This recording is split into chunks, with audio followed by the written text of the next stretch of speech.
Hi hello എല്ലാവർക്കും ആർജൂസ് ഡയറിയിലേക്ക് സ്വാഗതം. ഞാൻ ഇന്ന് നല്ല സ്വീറ്റി ആയിട്ടൊരു ക്യാരറ്റ് ഹൽവ പ്രിപ്പയർ ചെയ്തിരുന്നു. അതിൻ്റെ പ്രിപ്പറേഷൻ വീഡിയോ ആണ് നിങ്ങളായിട്ട് ഷെയർ ചെയ്യാൻ പോകുന്നത്.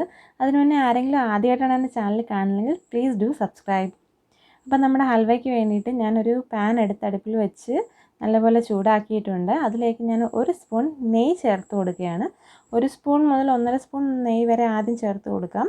പിന്നീട് നമുക്ക് ആവശ്യത്തിന് വേണമെങ്കിൽ ചേർത്ത് കൊടുക്കാവുന്നതാണ്.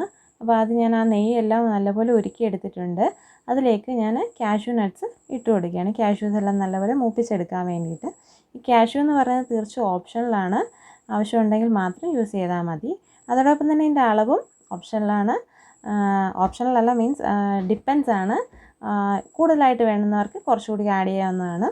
അപ്പോൾ ഞാൻ കാഷ്യൂസ് എല്ലാം നല്ലപോലെ മൂപ്പിച്ച് എടുക്കുകയാണ്. നല്ലപോലെ മൂത്ത് വന്നതിന് ശേഷം നമുക്കിതൊരു പാത്രത്തിലേക്ക് മാറ്റിയെടുക്കാം. ഞാൻ എല്ലാം പാത്രത്തിലേക്ക് കോരിയെടുത്തു. ആ എണ്ണയിലേക്ക് തന്നെ നമ്മൾ ഗ്രേറ്റ് ചെയ്ത് വെച്ചിരുന്ന ക്യാരറ്റ് കൂടി ആഡ് ചെയ്ത് കൊടുക്കുകയാണ്. ഞാൻ വലിയൊരു ഫുൾ ക്യാരറ്റ് ഒരെണ്ണമാണ് എടുത്തത്. അത് നല്ലപോലെ ചെറുതായിട്ട് ഗ്രേറ്റ് ചെയ്തതിന് ശേഷമാണ് നെയ്യിലേക്ക് ചേർത്ത് കൊടുത്തത്. അപ്പോൾ ഇതിന് ശേഷം നമ്മൾ നല്ലപോലെ ആ ക്യാരറ്റ് ഇളക്കി അതിൻ്റെ ആ ഒരു പച്ച ടേസ്റ്റൊക്കെ മാറുന്നിടം വരെ അതിനെ ഇളക്കി യോജിപ്പിച്ച് വഴറ്റിയെടുക്കാം. അപ്പോൾ നല്ലപോലെ പാകമായിട്ടുണ്ട്. ഇനി നമുക്കിതിലേക്ക് പഞ്ചസാര ആഡ് ചെയ്ത് കൊടുക്കാം. 2 സ്പൂൺ പഞ്ചസാര ഞാൻ ആഡ് ചെയ്ത് കൊടുത്തിട്ടുണ്ട്. ഇത് നല്ലപോലെ ഇളക്കി മെൽറ്റായി വരുമ്പോൾ അതിലേക്ക് നമുക്ക് കാഷ്യൂ നട്ട്സ് ആഡ് ചെയ്ത് കൊടുക്കാം. അപ്പോൾ നമ്മുടെ പഞ്ചസാരയൊക്കെ ഉരുകി വന്നിട്ടുണ്ട്. ഇനി നമുക്കിതിലേക്ക് പാൽ ആഡ് ചെയ്ത് കൊടുക്കാം. ഞാൻ 1 ഗ്ലാസ് പാലാണ് ആഡ് ചെയ്ത് കൊടുക്കുന്നത്.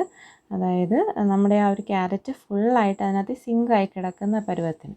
അപ്പോൾ അതാണ് ആക്ച്വലി കറക്റ്റ് അളവെന്ന് പറയുന്നത്. നമ്മുടെ ക്യാരറ്റൊക്കെ ഈ പാലിനകത്ത് കിടന്ന് തന്നെ വെന്ത് കുഴഞ്ഞു വരണം. അപ്പോൾ അതിൽ ഫുള്ളായിട്ട് സിങ്ക് ചെയ്ത് കിടക്കത്തക്ക രീതിയിൽ പാലെടുക്കുക. അപ്പോൾ ഞാൻ ഫുള്ളായിട്ട് ഒഴിച്ച് കൊടുത്തിട്ടുണ്ട്. ഇനി നല്ലപോലെ തിളപ്പിച്ച് പാലൊക്കെ വറ്റിച്ചെടുക്കണം. അത് അത്രയും നേരം നമ്മൾ ഇളക്കി കൊടുത്തുകൊണ്ടിരിക്കുക. അടിയിലൊന്നും പിടിക്കാതെ സൂക്ഷിക്കുക. പഞ്ചസാരയൊക്കെ അല്ലേ, അപ്പം അടിയിലൊന്നും പിടിക്കാതെ നല്ലപോലെ ഇളക്കി കൊടുത്തുകൊണ്ടേയിരിക്കുക. നമ്മുടെ ഹൽവ ഏകദേശം പാകമായിട്ട് വരുന്നുണ്ട്. പാനിൽ നിന്നൊക്കെ നല്ലപോലെ വിട്ട് വരുന്നൊരു പരുവത്തിലേക്ക് എത്തിയിട്ടുണ്ട്. അതുപോലെ എല്ലാം നല്ലപോലെ കുഴഞ്ഞു വന്നിട്ടുണ്ട്. നെയ്യും തെളിഞ്ഞിട്ടുണ്ട്. അപ്പോൾ അതാണ് നമ്മുടെ ആ ഒരു നെയ്യൊക്കെ തെളിഞ്ഞ് വരുന്നതാണ് നമ്മുടെ പാകം എന്ന് പറയുന്നത് ഹൽവയ്ക്ക്. സാധാരണ എല്ലാം അങ്ങനെ തന്നെയാണ്. അപ്പോൾ എല്ലാം ശരിയായി വന്നിട്ടുണ്ട്.